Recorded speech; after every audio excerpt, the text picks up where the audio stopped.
प्रेरणादायक कहानी। एक राजा की सीख। एक समय की बात है।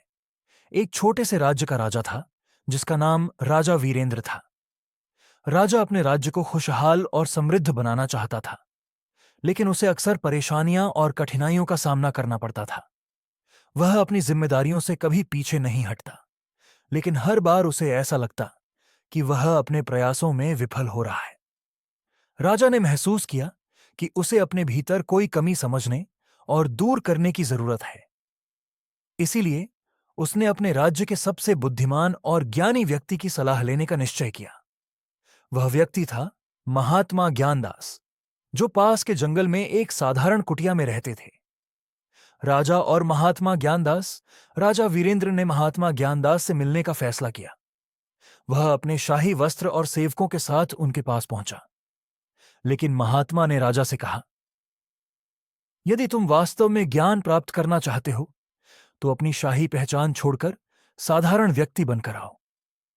राजा ने अपने राजसी वस्त्र और सेवकों को छोड़ दिया और साधारण कपड़ों में महात्मा के पास गया। महात्मा ने मुस्कुराते हुए कहा, अब तुम सच्चे ज्ञान के पात्र हो। पहले अपने भीतर झांक कर देखो कि तुम्हारे भीतर क्या है। पहली सीख, धैर्य।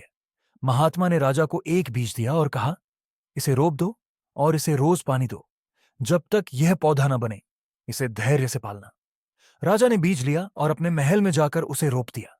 दिन रात उसने उस पौधे की देखभाल की, लेकिन 1 महीना बीत गया और बीज नहीं उगा। राजा निराश होने लगा, लेकिन महात्मा के शब्द याद आए, धैर्य रखो। कुछ समय बाद बीज अंकुरित हुआ और धीरे धीरे एक मजबूत पौधे में बदल गया। राजा को समझ में आया कि सफलता धैर्य और निरंतर प्रयास से ही मिलती है। दूसरी सीख, विनम्रता। एक दिन महात्मा ने राजा को एक गरीब किसान के खेत में काम करने भेजा। किसान ने राजा को पहचानने से इनकार कर दिया और उसे साधारण मजदूर की तरह काम करने को कहा। राजा ने पूरे दिन मेहनत की। शाम को किसान ने राजा से कहा, जो मेहनत करता है वही असली राजा है। दूसरों का दर्द समझने के लिए उनके साथ रहना जरूरी है। राजा ने महसूस किया कि उसे अपने राज्य के लोगों के संघर्ष और जरूरतों को समझना चाहिए। उसने यह सीखा कि विनम्रता और दूसरों के प्रति करुणा एक सच्चे शासक की पहचान है। तीसरी सीख, त्याग। महात्मा ने राजा से कहा, तुम्हारी संपत्ति और ऐश्वर्य तुम्हारे राज्य के लोगों के भले के लिए है। उन्हें अपने निजी स्वार्थ से ऊपर रखो। महात्मा ने राजा को अपने महल के खजाने का एक हिस्सा दान करने के लिए कहा।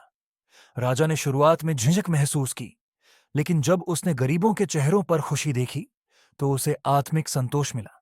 चौथी सीख, समय का मूल्य। महात्मा ने राजा को एक घड़ी दी और कहा, हर एक क्षण मूल्यवान है, इसे व्यर्थ न गवाओ।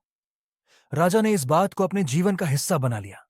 उसने आलस्य छोड़कर अपने राज्य के कार्यों को समय पर पूरा करना शुरू कर दिया। इसका परिणाम यह हुआ कि उसका राज्य धीरे धीरे समृद्ध होने लगा। अंतिम परीक्षा, महात्मा ने राजा को आखिरी बार एक पहाड़ी पर चढ़ने का आदेश दिया। पहाड़ी ऊंची और खतरनाक थी। राजा ने साहस दिखाते हुए चढ़ाई शुरू की। कई बार वह गिरा, चोटिल हुआ, लेकिन उसने हार नहीं मानी। आखिरकार वह पहाड़ी के शिखर पर पहुंच गया। महात्मा ने कहा, यह पहाड़ी तुम्हारी समस्याओं का प्रतीक थी। अगर तुम हिम्मत और दृढ़ निश्चय से काम करते हो तो कोई भी समस्या तुम्हें रोक नहीं सकती। राजा की सफलता। राजा ने महात्मा ज्ञानदास से मिली शिक्षाओं को अपने जीवन में उतार लिया। उसने धैर्य, विनम्रता, त्याग और समय प्रबंधन का महत्व समझा। कुछ वर्षों में उसका राज्य इतना समृद्ध और खुशहाल हो गया कि उसकी मिसाल हर जगह दी जाने लगी। निष्कर्ष, राजा वीरेंद्र की कहानी हमें यह सिखाती है कि सफलता केवल बाहरी संसाधनों से नहीं मिलती, बल्कि अपने भीतर की कमजोरियों को पहचानने और उन्हें दूर करने से मिलती है। अगर हम धैर्य, विनम्रता, त्याग और समय के महत्व को समझें तो जीवन में कोई भी लक्ष्य असंभव नहीं है। याद रखें, सच्चा राजा वह नहीं जो दूसरों पर शासन करे, बल्कि वह है जो अपने मन और कर्मों पर शासन कर सके। जैसे दीपक जलने से अंधकार दूर होता है, वैसे ही ज्ञान का प्रकाश हमारे मन से अज्ञानता को मिटा सकता है। जीवन में सबसे बड़ा सुख और शांति तब मिलती है जब हम अपने मन को समझ लेते हैं। हम हर समय बाहरी दुनिया को बदलने की कोशिश करते हैं, लेकिन असली बदलाव भीतर से आता है। याद रखिए, क्रोध करना जलते अंगारे को पकड़ने जैसा है। आप उसे किसी और पर फेंकने की सोचते हैं, लेकिन सबसे पहले आप खुद जलते हैं। इसलिए क्रोध को छोड़ दीजिए और करुणा को अपनाइए। हमारी परेशानियों का कारण बाहरी दुनिया नहीं है, बल्कि हमारी अपनी इच्छाएं हैं। इच्छाओं को त्यागिए और आप सच्चे सुख का अनुभव करेंगे। ध्यान दीजिए कि आप क्या सोचते हैं।